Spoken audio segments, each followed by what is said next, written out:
Hello everybody, and Jess here, and welcome back to Nanatsu no Maken ga Shihai Suru, episode 4, if I'm not mistaken. A little bit of housekeeping. I'm waiting for a package to arrive, and the package can arrive in the next half an hour, or it can arrive up to 2 hours.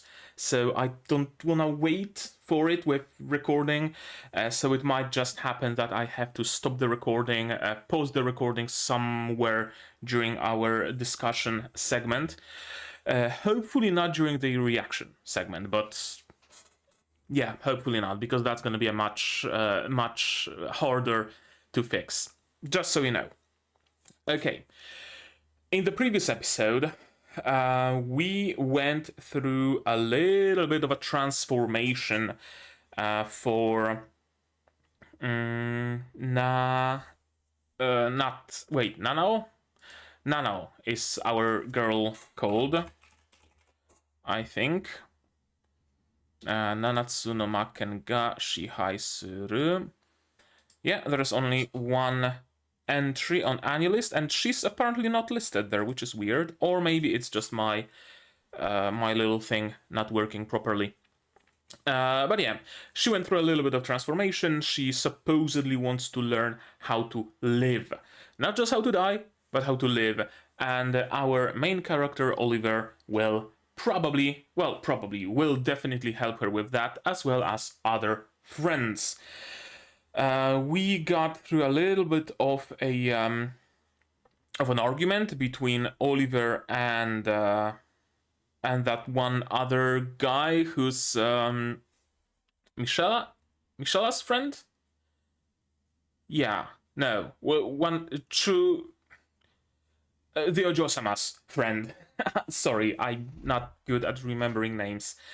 The Ojo-sama's friend, well, childhood friend. I don't think they are on particularly friendly terms right now. I don't know many things, honestly, because Oliver is for some reason very hesitant to fight him, and that's another thing I don't know why. Why would it be? Now, sure, some people provided some explanation on my Discord and in the comments even, but I still can't really see why would he be so reluctant? Why would he be so hesitant to do that? Just go in there, smack him around, and done, and you're gonna have your peace and quiet. Simple, really, isn't it? What else happened? We tried, and by we I mean Katie, tried to save an ogre that went rampant in episode 1, and she managed to do that. Well, not she directly, but some other people came in and saved the ogre for her because of the decision that came from up above. But she got in a little bit of a situation with Severus Snape, who used Crucio on her, and that's apparently forbidden.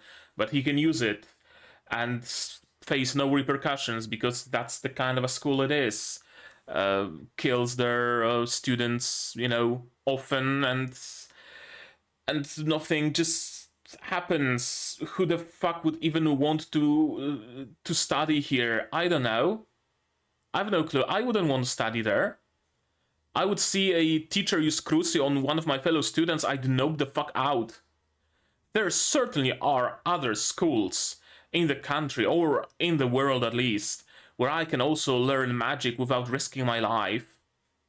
And not even risking my life because I'm doing dangerous stuff, risking my life because the fucking teachers wanna kill me.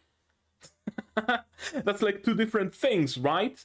The labyrinth, okay, the labyrinth just happens to be there, it's dangerous, sure, whatever. But fellow students actively hunting each other and teachers just randomly using Crucio on students. How is this school still standing? How hasn't it been closed by now?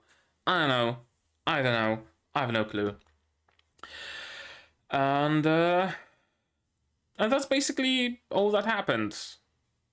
Yeah. And in today's episode, I don't know what will happen, because so far there hasn't really been any, plot, so to speak. It's just a bunch of days from the lives of the students at the school, rather than Demon Lord is attacking and we need to prepare, or whatever other kind of a plot. There isn't even any, I don't know, any tournaments getting near or anything of the sort, so whatever happens, happens, I guess. Whatever happens, happens. So, how about we see what happens? And to do that, you will of course need your subs to follow along with me. I'm gonna need my sound to hear what's going on and hopefully not miss the doorbell.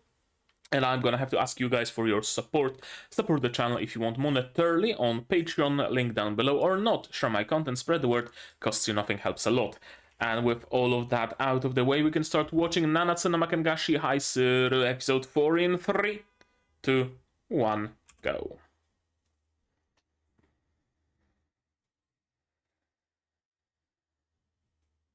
Troll, not ogre.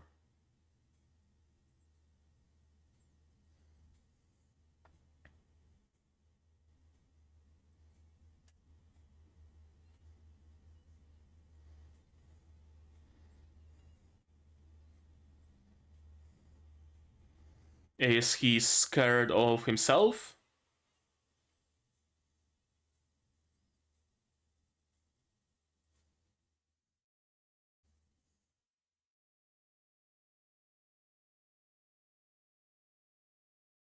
Spicy? Are you drinking Tabasco? Right, there is the duel as well. Yep. It's time to the duel. In the labyrinth, why?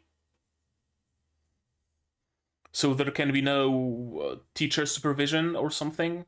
Probably. I mean, knowing this series, knowing this school, it's probably so that there's no even if there was teacher supervision, they would just be making bets. Honestly, that's the kind of a teacher body there is. They just be making bets on which of the students dies first in the duel.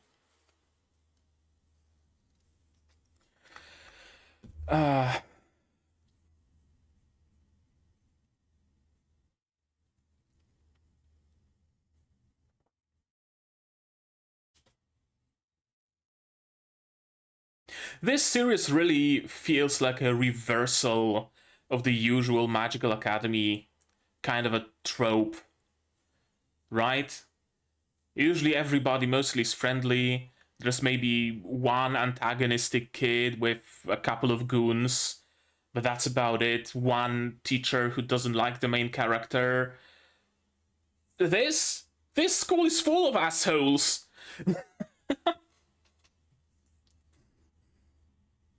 It's really such a reversal.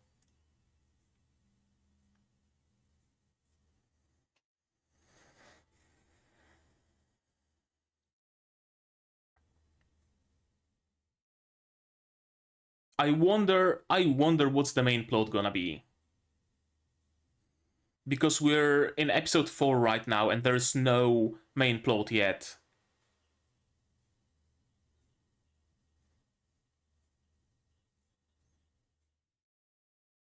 Oh ho ho ho ho ho ho.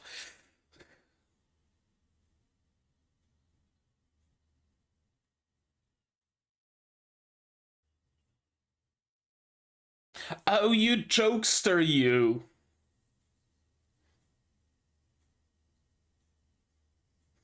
We can just slit their throats in their sleep.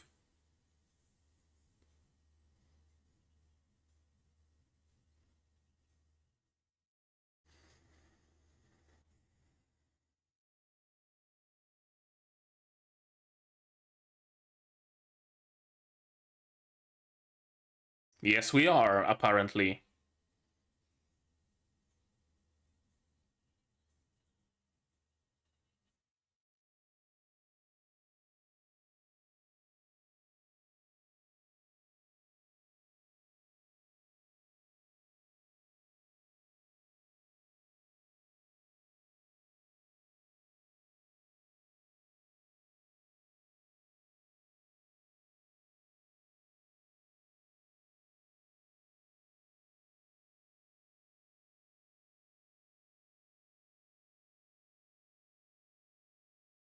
Okay, we can just fucking explode the guy.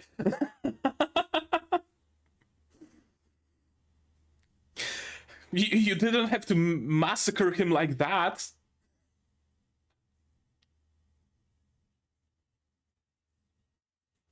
Oh! Okay, a little bit of Biaoi bait.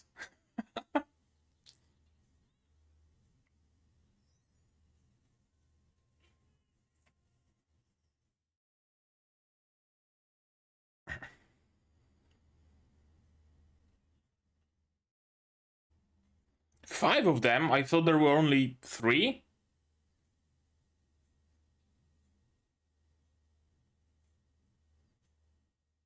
Also, detention room. Totally not a dungeon.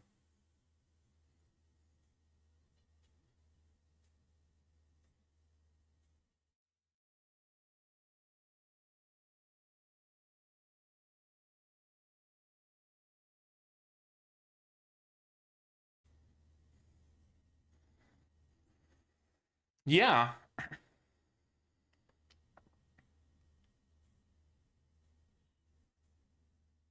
Exactly. I mean, going for detention for a good cause, sign me the fuck up.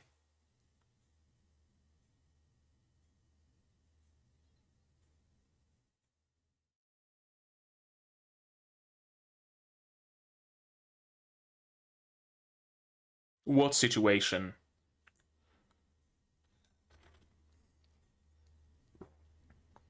Well, fuck them.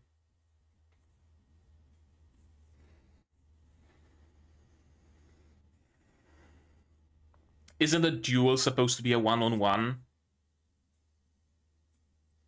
I mean, that was a given from the moment the duel was decided, but... Sure. Did anybody have any illusions that Andrews would play fair? I didn't.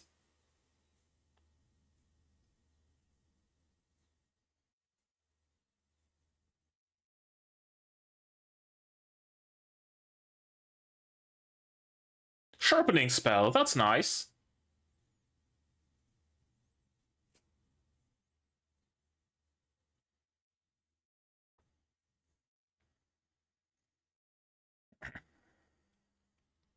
So it's not a duel, it's a battle.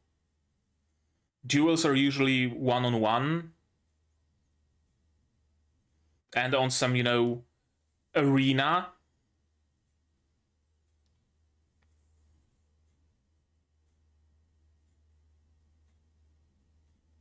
They are. They absolutely are.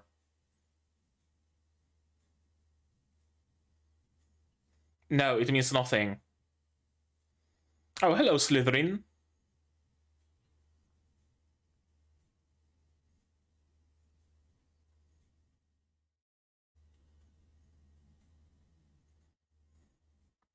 Yeah, that's just Slytherin and Gryffindor. Do some people wear like yellow robes and some people wear blue as well? Okay, we have an arena then. That's gonna be a proper duel then. They wanna see blood. Why else would they be here?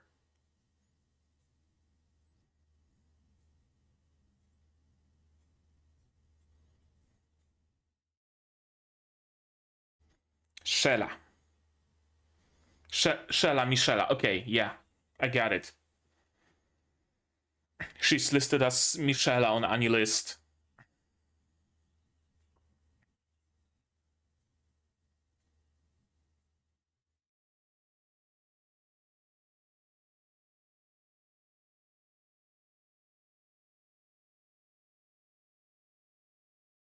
Exhibition battle, so battle the two of them versus monsters.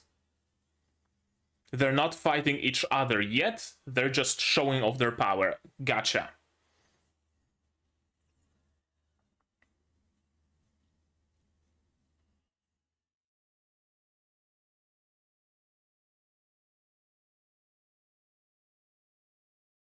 That's not much of a hunt, is it?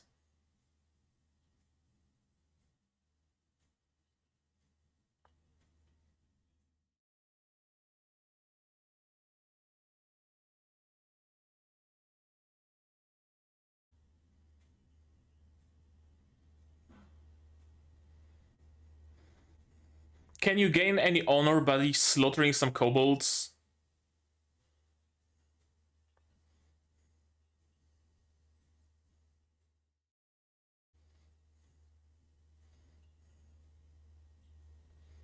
You can duel 2v1 as well. It's, you know...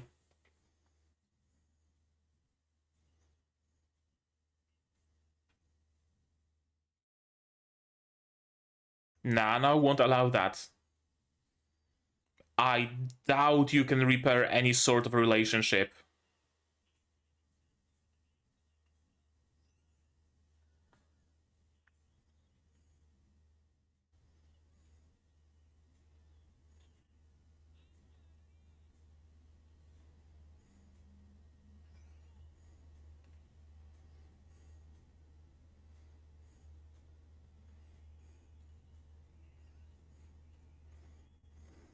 Fragor isn't a particularly strong explosion, is it?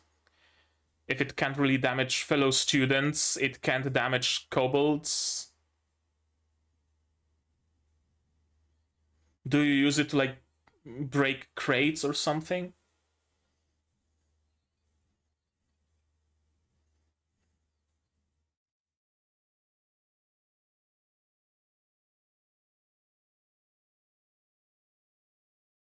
They don't.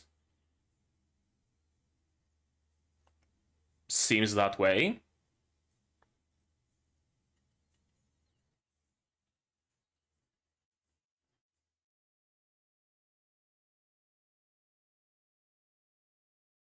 Just fragor the audience.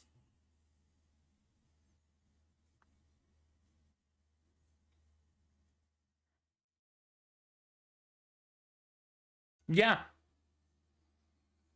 I mean, she's not wrong. It's just a farce.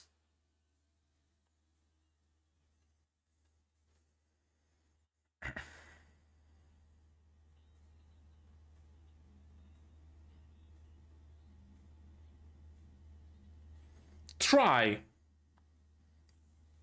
Exactly. Fighting humans now, that sounds like fun.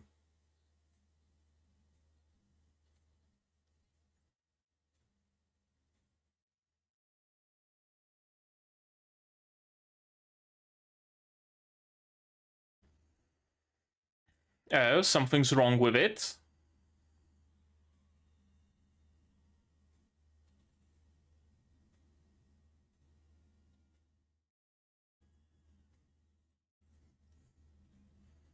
Serves you all right. That's not a kobold.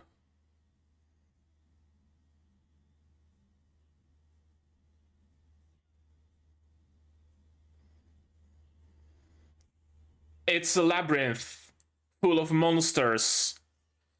Of course there would be monsters here. I love the camera work, by the way. It's not CG either. The arena might be, but... Yes! That's some amazing animation.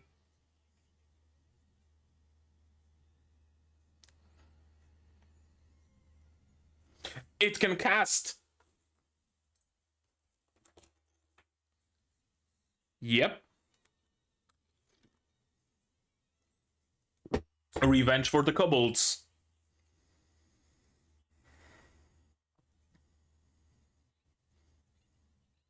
No, everybody bailed. Everybody who could bailed.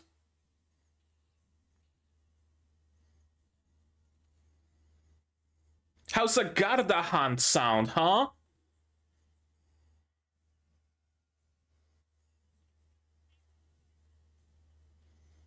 Yes, as he deserves.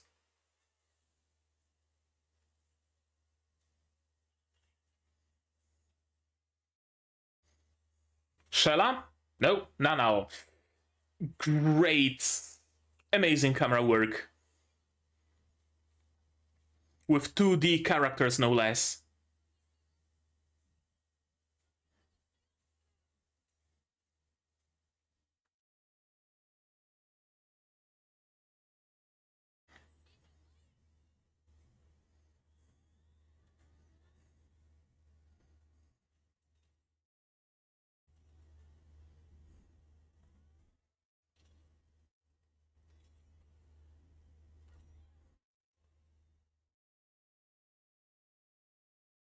Animations are, so-so for the most part, but the camera work is really good.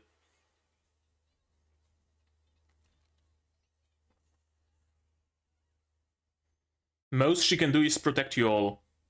Exactly.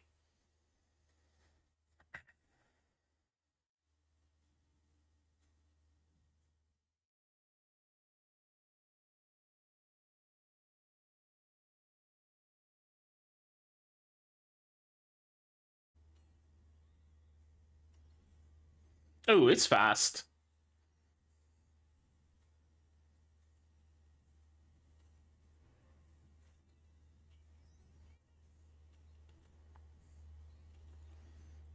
Okay, offensive spells also used for support. That's very nice.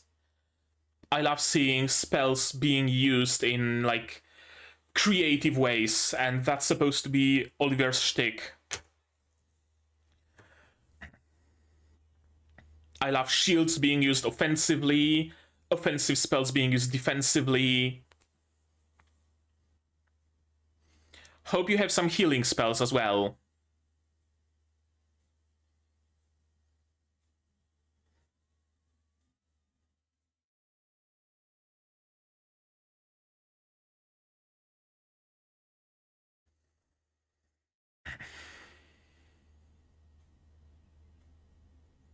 Okay, that's good.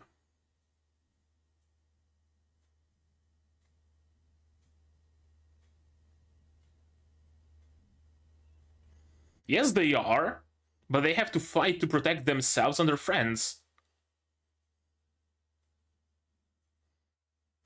Besides, all the exits are shut, so not like they can escape anyway.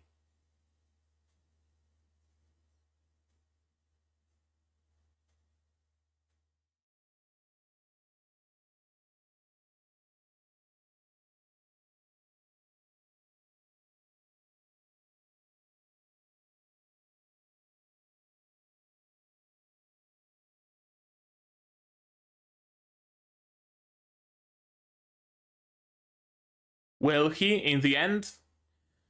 Will he actually stop being a fucking coward?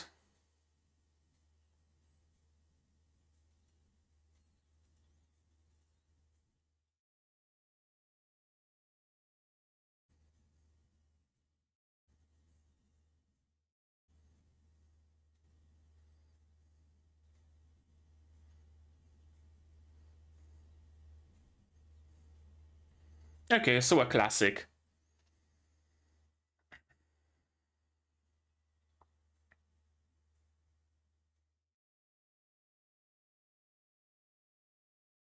Some great music as well.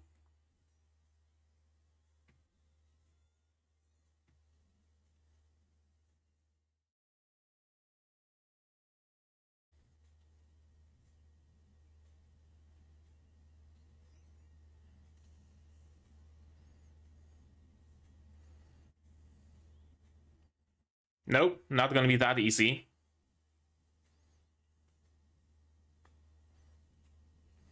And Andrews Ex Machina.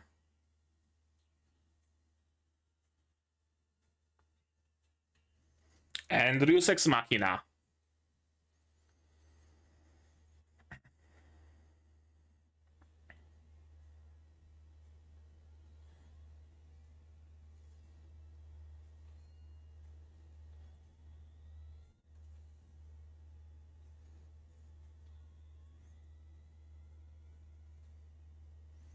And beheaded. Nicely done.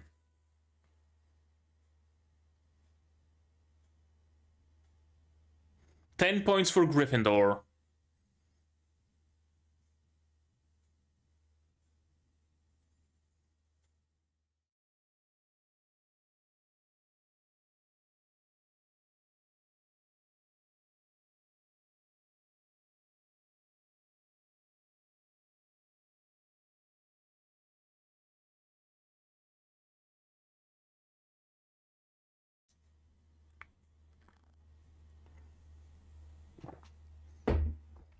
Just don't let it go, into your head. You just cast a single spell.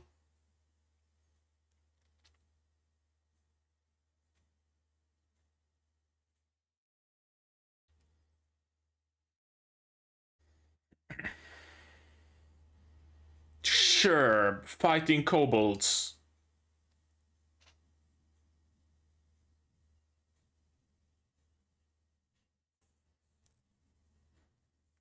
I mean, you already are. You kind of redeemed yourself, I guess, but your actions very much contradict your words.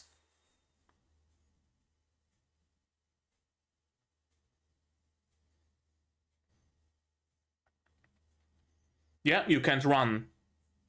You have to fight until either you win or you die.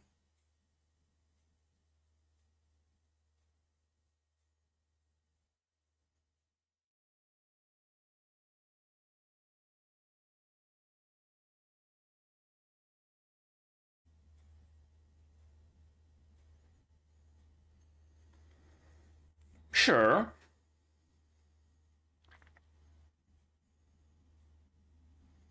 Although he fought mostly, one, because he was cornered, two, because he was afraid of embarrassment.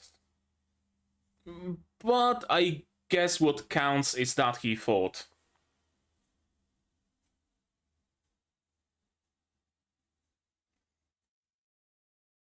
Okay, here's the 7th Ranger.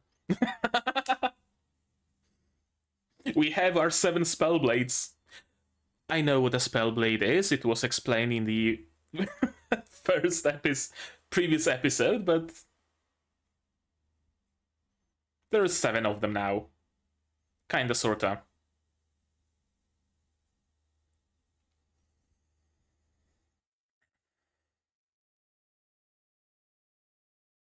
He is gonna be kinda like the 7th Ranger. That's maybe not a common. I haven't seen that much Power Rangers, but as far as I remember, the extra ranger that always joins like halfway through the season or so is always at first very standoffish. He's even an antagonist often, and then joins on and off. Right, sometimes comes in to help, then goes away somewhere. I guess that's gonna be Rick Andrews.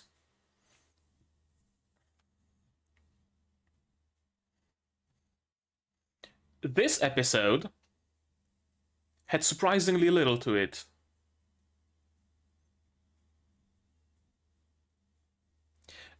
What I mean by that is previous episodes usually had like usually around like 3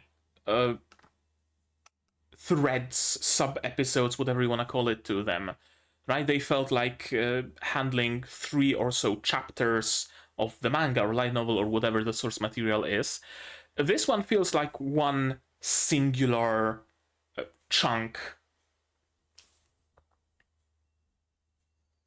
Also interesting that essentially the whole episode was just combat. Well, not really, but the whole episode was that battle in the arena after credits. Whomst. White hair, purple thing. Next time, glare.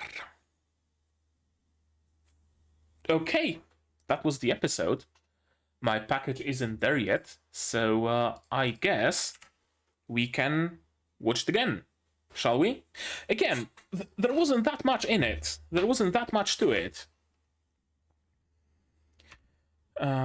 He's been like this since the incident the other day, of course, because he's conscious and whatchamacallit, not conscientious.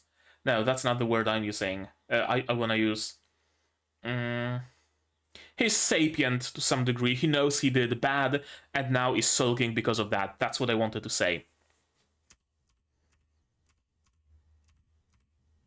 Feeding him with rice. Apparently, juice. Just juice. And apparently, one of them is spicy. And it's so spicy that it starts missing its label. What kind of juice can be spicy? Is it like chili juice? Tomato juice with chili? Might be. I saw tomato juice with chili at a store. Might be something like that. Yeah, no reason to refuse an honorable duel. Little did you know how dishonorable the duel will be. No matter how it ends up, there's no avoiding conflict with him. Exactly. Even if you deny the duel, he's gonna find some other way to be antagonistic. That's just the kind of a character he is. He's haughty and high and mighty.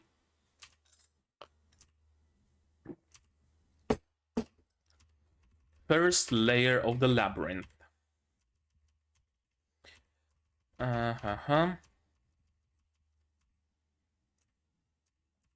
Of course, some classic anime bullying with such tropes as, oh, she smells. Classic.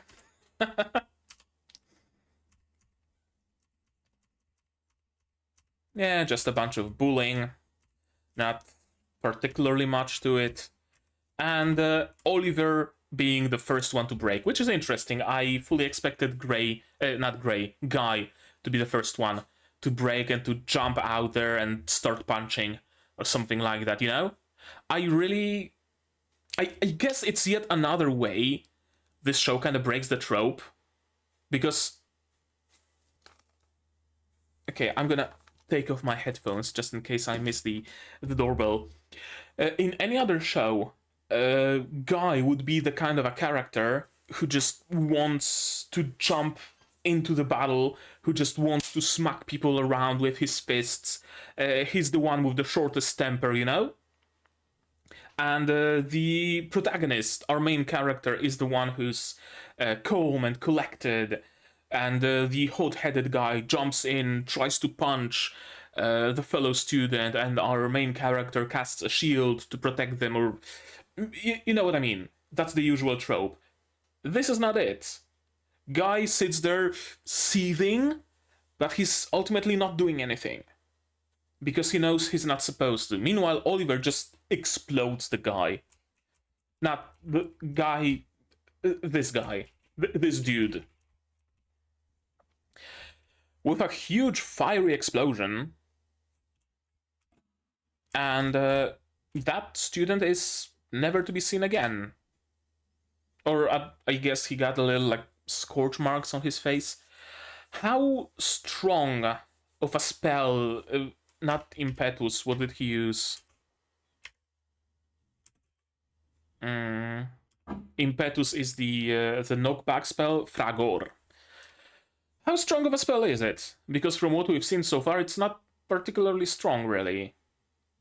Like, sure, the explosion looks big, but they just ended with some scuff marks. Is it A, every student's robes maybe have some protection enchantment applied to them, or something like that? Is it B, Fragor is just this weak, it's a spell that was meant for, I don't know, burning weeds in gardens or something? Or C, you can control the strength of the spell, so that if Oliver wanted to kill that student, he could have just blown him into paste with Fragor. But he didn't want to do that. He just wanted them to knock it out. I'm falling in love with you all over again. Yaoi shippers, rejoice. As a samurai's daughter, I wish to join the fray. Of course you would. Of course you would wish to join the fray. Detention room. That's a detention room, then... Jesus.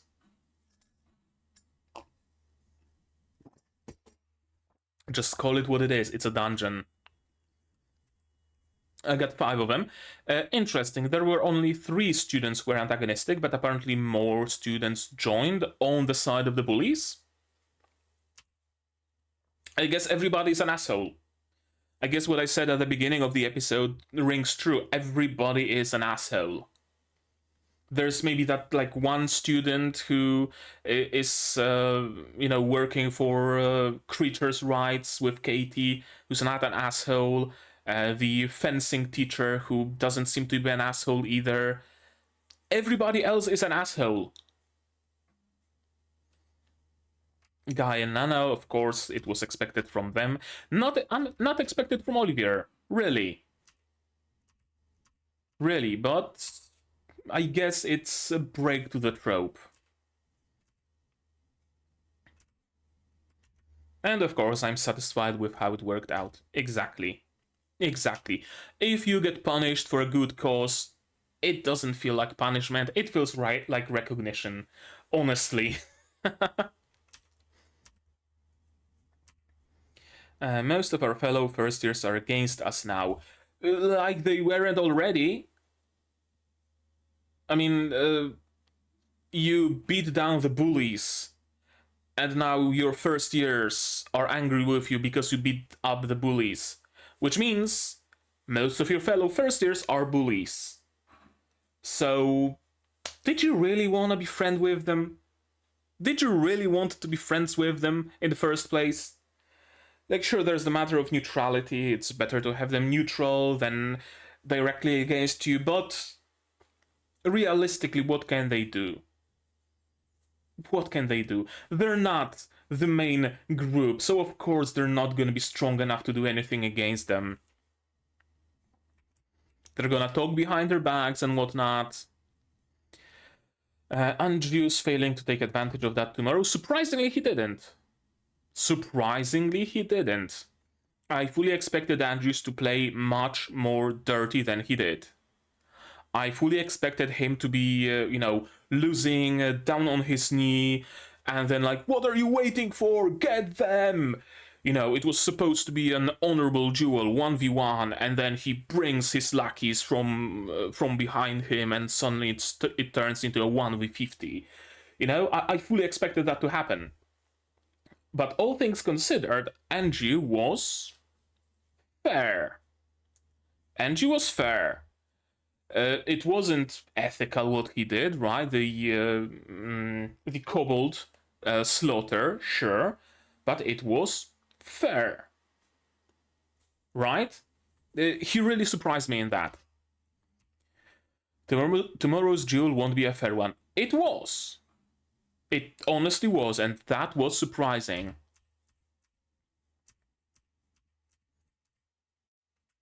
Some great effects with like those sparkles, and they really use particle effects every now and then in this show, and it looks good. It works. It really works. As I said during the fight scenes, the animations might be a little lackluster, but the camera work and the effects and the sound and the music make up for it, which is interesting. This use of lighting, heavy colored lighting, and sparkles and particle effects really reminds me of C-Cube or Cube X. Wait, what was it? Cube X Cute X Curious. I think that's the full title, or C squared, or C squared, or C cube. Various different names. It was an anime from the early 2000s, I believe. I think it was the first anime where I've seen CG, not CG as in 3D, but digital effects. Digital effects, I'm gonna call it. Used to this degree. Everything had like lighting applied to it. There were particle effects everywhere. It really looked good, and this also looks good. I just hope we don't have the things that C-Cube had, like weird BDSM scenes, for example. C-Cube is a worthy watch, but don't watch it with your parents, is all I'm gonna say. If you feel you're in danger, do not hesitate to attack, of course. They mentioned an ambush. I fully expected an ambush. I'm not gonna lie, I fully expected an ambush. I fully expected Andrews' lackeys to ambush them here, and then Andrews in the Coliseum being like, oh, they're not here. I guess they're just, they're just gonna have to lose because they didn't come. I guess I'm the winner by default. This kind of deal. I fully expected that. It didn't happen. No ambush, no dirty play.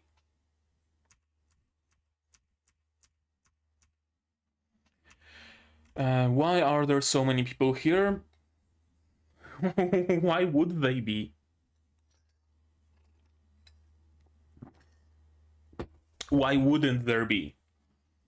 2, 3 actually really strong fighters fighting on an illegal, unsanctioned arena. That sounds like fun, doesn't it? Maybe someone will die. Oh shit! It's like live leak right before my eyes. Everybody here is an asshole. I guess, except the prefects, they seem fairly neutral. Or upperclassmen, or whatever the green robe signifies. There wasn't any mention of houses. If there was a mention of houses, I'd assume it designates a house, but I think it designates a year. I'm not sure. Let me know in the comments.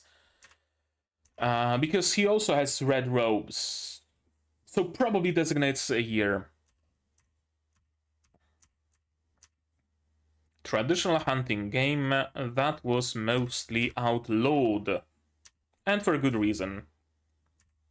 And yeah, exactly. I thought we were here for a duel. And there you are, just fighting random goblins. I can't gain any honor by defeating you in a duel, so I'm gonna defeat you too in a fight against kobolds. What honor is there in fighting kobolds who don't even want to fight themselves? He's very often contradicting his words with his actions, right?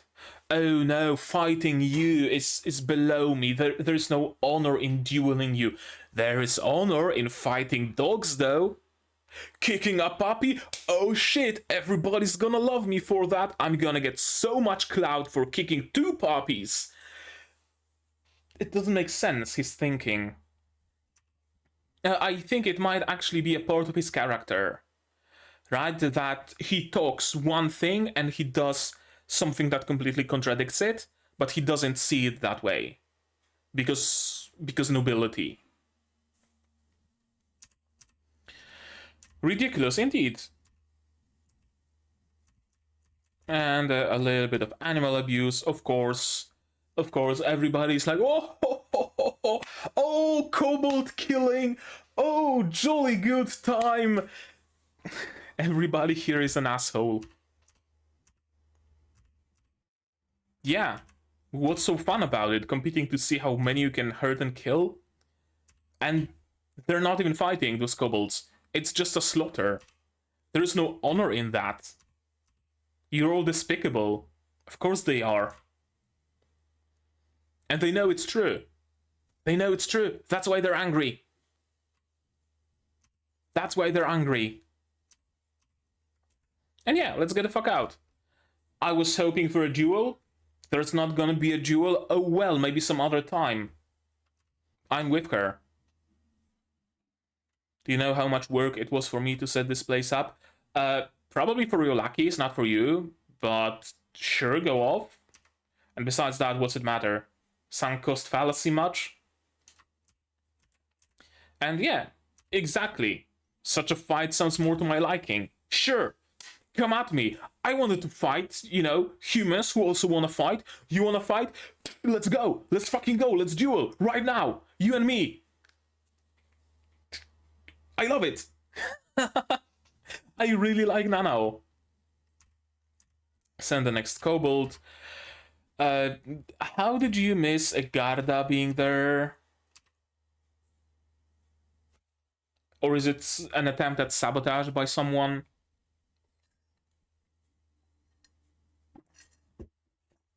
Is it the same person who was involved in the whole event in episode 1? I think it's a reasonable assumption that there is some third party doing this kind of shit somewhere from the sidelines. Let's see. Garda was placed in the dungeon by the same people who cast Zumi's spell on Katie. What reason would they have to do that, though? That's a question. That's a good question. I guess I mentioned early on in this episode that there isn't any like continuous plot line, right? Nothing of the sort. We're already in episode 4 and there is nothing that would string the episodes together, really. But maybe that's it. There's just a very slow burn for it. Very slow burn for introducing the main plot. Right?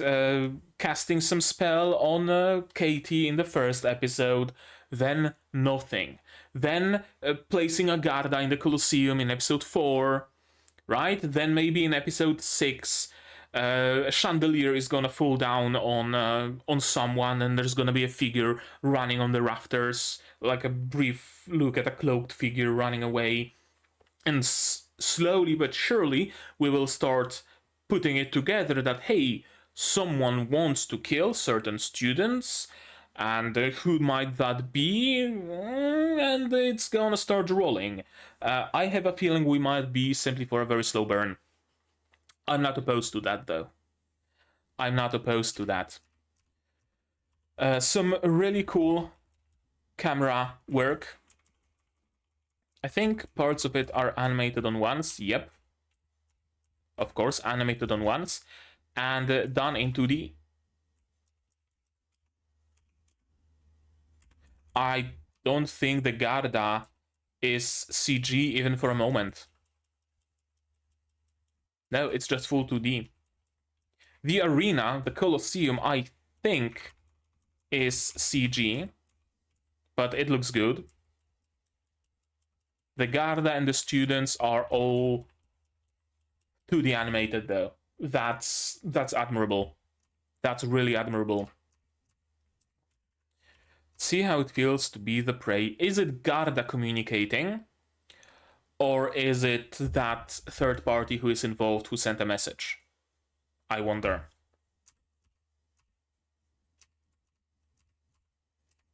And of course, Andrews doesn't do anything about it because of being a coward that he is.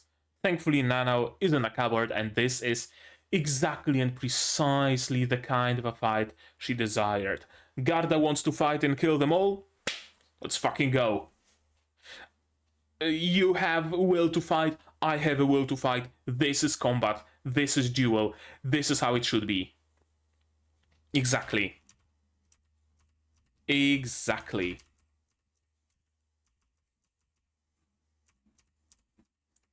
And then it's just a bunch of combat, mostly just visual,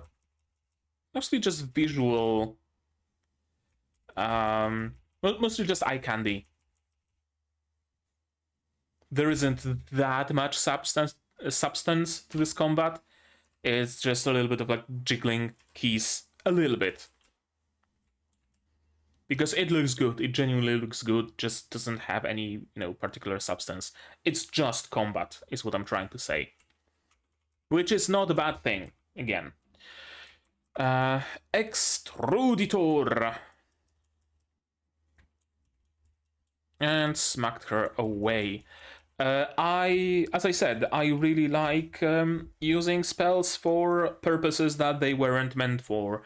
That's why I really liked mostly first season of Tatenuyusha. Right? Oh, we can use a shield to jump a little higher. We can use a shield to capture the enemy, and then we can use not a shield actually, but whatever, the Iron Maiden to pierce through it and damage the enemy. Right? You could use 2 shields to slap the enemy into paste. There are interesting uses for a defensive spell.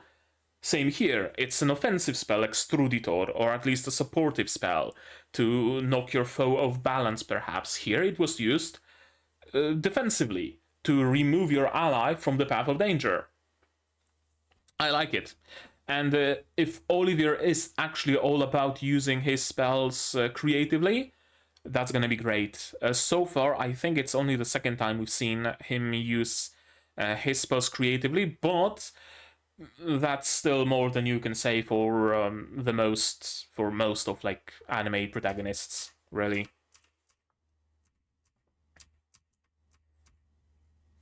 Thankfully, he has a healing spell. I was afraid healing spells are not a thing, because sometimes universes like that with magic have no healing magic for one reason or another. Either it doesn't exist, or has been banned by the church, or whatever. Now, thankfully, healing spell, but it's not instant. That's cool. That's a nice limitation. It's a very nice limitation. Often, in stories like that, having an instant healing spell kind of takes away from the tension, because if the main character can just shout "Healus" and heal themselves completely, then gaining any sorts of wounds, being hit by the enemy, that doesn't really matter in the grand scheme of things. One of the limitations usually is the amount of mana, right? Do I cast a healing spell, or do I have enough mana for just one spell? Do I heal myself, or do I try to defeat my foe in one single last attack, one last ditch effort? Or sure, that serves as a limitation, but I like the limitation of time. You can't just heal your wound instantly. You have to apply healing so the wound slowly closes. And even after he's done, the wound isn't completely closed. He probably cast the spell for only as long as necessary to, like, not die, but he could have cast it for longer and the wound would have closed completely. That's good, because you can cast that spell for very quickly to just mend the broken internal organs, but leave a nasty gash that you can still live with and perhaps run away with, or you can cast it for a longer time and completely heal it. I like it. And you cannot cast it mid-combat, unless someone's protecting you, or you run away, or cast a shield beforehand, or something like that. You can't heal mid-combat. That brings a lot of tension to when combat happens. Yeah, of course we're scared.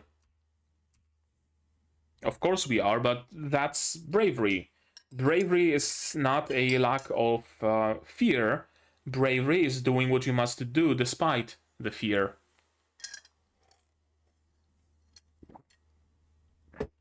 And they are friends. And friends help each other.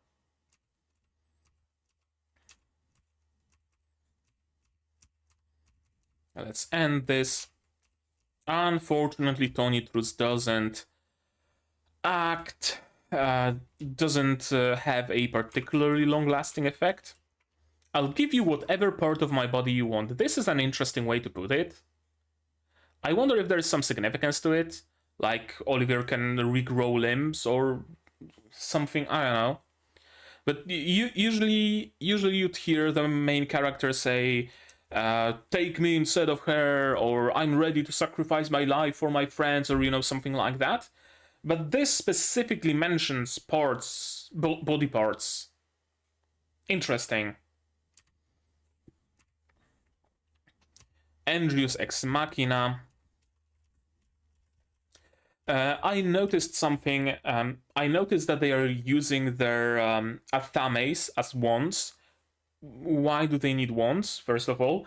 But I really thought that they're gonna have all of them are gonna employ dual-handed combat, right? An athame in the right hand and a wand in the left hand, and, you know, you go forward, fence off, and then crucio, crucio, crucio, and, you know, that kind of a double dual wielding. But no, it seems an athame also works as a wand. And we see it from Andrews as well. His athame is different. I wonder if Nanao and friends all have like standard issue athames that they get from school, and Andrews, since he's a noble, has his great grandfather's Athame that he used to win against a kobold, because that's apparently worthy of praise, or something like that. Probably. And easily dispatched. Well, not easily. Garda is strong to withstand a hit like that. But Nanao is stronger, and the Garda has been beheaded. I'm waiting for the fallout of this whole situation. I hope to God there will be fallout. I hope to God there will be some consequences. Because you can't just organize an illegal duel in the dangerous labyrinth and have many students be injured or dead, and everybody just sweeps it under the rug. That cannot happen. There has to be something. Something, anything, I don't know. Place Andrews in the dungeon. Have the headmistress give him a scolding. You know, something. I'm not saying everybody who took part in preparation has to be expelled or, you know, anything like that. But this event has to be at least acknowledged. And I hope to God it gets acknowledged.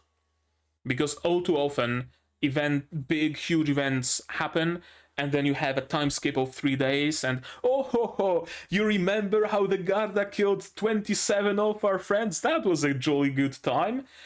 And that's about all the acknowledgement it gets. I hope the next episode continues directly or nearly directly from here. No one can match my mastery of the wind. I'm ready to risk my life as a mage too, but I'm afraid to fight. I'm scared of losing and being told I'm an embarrassment to the Andrews clan, while you actively make yourself an embarrassment because you run away and you don't even want a duel. You know, there is... I guess it makes sense from his perspective, right? He genuinely believes that Nanao and Olivier won't score him much clout, and at the same time he is afraid of losing, so he picks a competition where he knows he will win instead of dueling them directly. But there is a lot of saying one thing and doing another in his actions. Samurai cannot choose her foes, their foes. Of course, it's no shame to run from a foe you can't defeat. Well, most of the students fled, you turned to fight. Sure, because he was cornered, but okay, I can give him that. He did turn to fight. Courage and honor. Courage? Sure. Honor? I'd say it's a -0.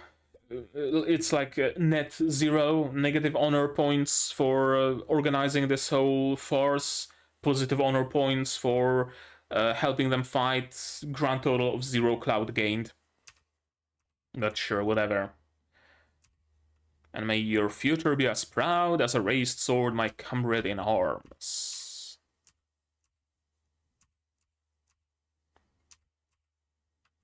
And that's it. And that's it. I wonder what's gonna happen with Andrews. Is he going to join us as that 7th ranger, right? Standoffish, but coming in to help when necessary? Is he going to become a part of our friend group? Probably not. Or is he going to be passively antagonistic? Kinda like... fuck, what was her face? In Little Witch Academia.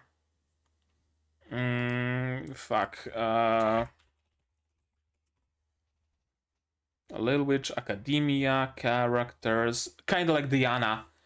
kind of like Diana in Little Witch Academia, where she wasn't actively antagonistic, but she didn't really rein in her goons who were actively antagonistic. You know, kind of sort of deal. I guess he doesn't have any goons, so he can be passively antagonistic. He can be just passive, or maybe people are laughing at them or laughing at Katie, and then Andrew says, "Stop it," or stands up and walks away, or something like that, you know? I have a feeling he might go in that direction. Not like actively protecting them, but voicing silently his displeasure with their treatment, or something along those lines.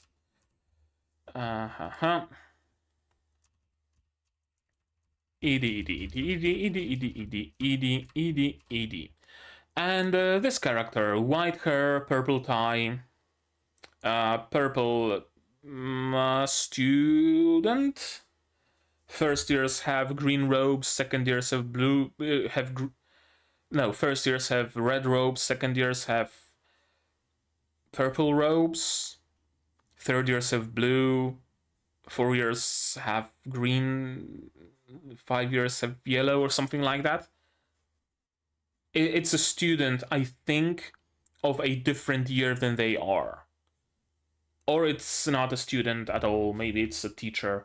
Wouldn't surprise me if there was a teacher who wanted to slaughter all the students. It's just the kind of a school it is. Everybody's an asshole. Everybody wants to watch people die and actively participate in those people dying. Not a great place to be.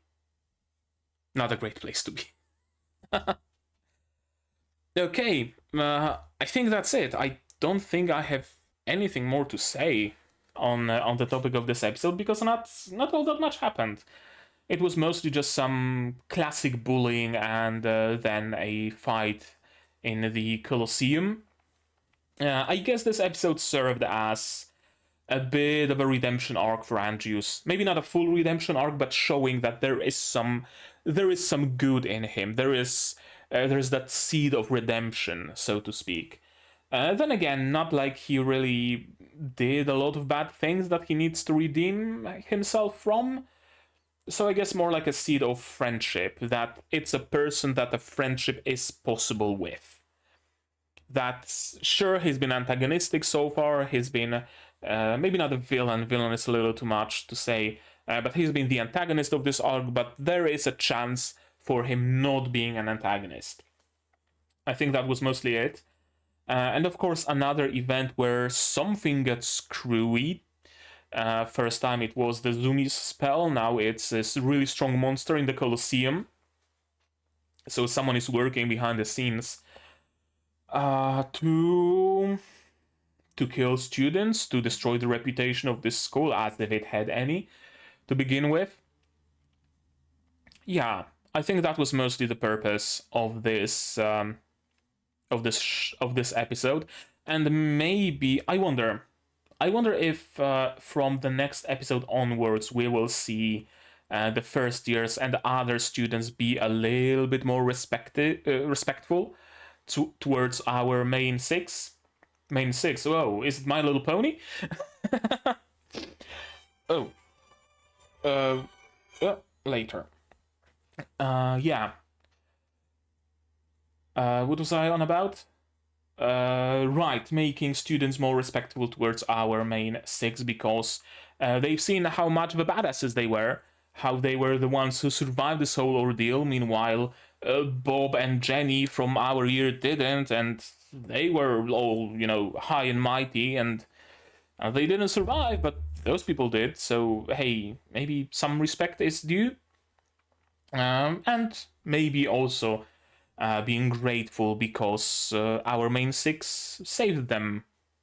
All in all, because if the Garda was allowed to rampage, it would have killed everybody on the arena, and then would have started to kill everybody on the audience as well, because we know that the doors have been locked for some godforsaken reason.